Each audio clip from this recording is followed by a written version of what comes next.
பெரம்பலூர் அருகே பயன்பாடின்றி இருந்த petrol bunk கிணற்றை தோண்டும் போது மண் சரிந்து கூலி தொழிலாளி உயிரிழந்த சம்பவம் சோகத்தை ஏற்படுத்தியுள்ளது.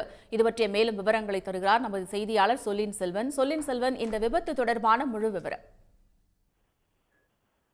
பெரம்பலூர் அருகே தேசிய நெடுஞ்சாலை அருகே இருந்த பயன்பாடற்ற ஒரு பெட்ரோல் பங்க்ல தரைதள தொட்டின்னு சொல்ற அந்த பெட்ரோல் பங்க் நிறுத்தி வைக்கிற தொட்டி பயன்பாடு இல்லை அப்படிங்கிறதுனால அதை அகற்றும் பணியில தொழிலாளிகள் இன்னைக்கு ஈடுபட்டிருந்தாங்க. தண்ணீர் பந்தல் அப்படிங்கிற பகுதிக்கு அருகிலே அந்த பெட்ரோல் பங்க் இருக்கு. சென்னை படுவூர் கிராமத்தைச் சேர்ந்த சென்னை பகுதியைச் சேர்ந்த மோகன சுந்தரம் என்பவருக்கு சொந்தமான பெட்ரோல் பங்க் அது. அதுல கலரம்பட்டியை சேர்ந்த 5 தொழிலாளர்கள் இன்னைக்கு வேலை பார்க்குறாங்க. அப்போ திடீர்னு மண் சரிவு ஏற்பட்டு அந்த மண் சரிவுல வேலுசாமி அப்படிங்கிற ஒரு 50 வயது தொழிலாளி மண் சரிவுல சிக்கிறாரு மணல் காடியில. மற்ற 4 பேரும் படுகாயமடைகிறாங்க.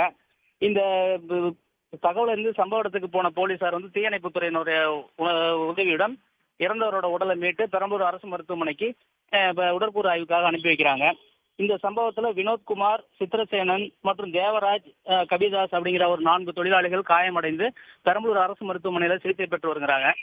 இந்த பெட்ரோல் பங்கு தரைதள தொட்டிக்கு பக்கத்துல மணல் நிறைய இருந்திருக்கு. அந்த மணலை தேவையின் அடிப்படையில எடுத்திருக்காங்க. அந்த மணலை எடுக்கிறப்பதான் அந்த மண் சரிவு ஏற்பட்டு இந்த விபத்து நடந்திருக்கு. இது குறித்து போலீசார் வழக்கு பதிவு செய்து விசாரணை மேற்கொண்டு வருகின்றனர். விரிவான தகவல்களுக்கு நன்றி சொல்லின் செல்வன்.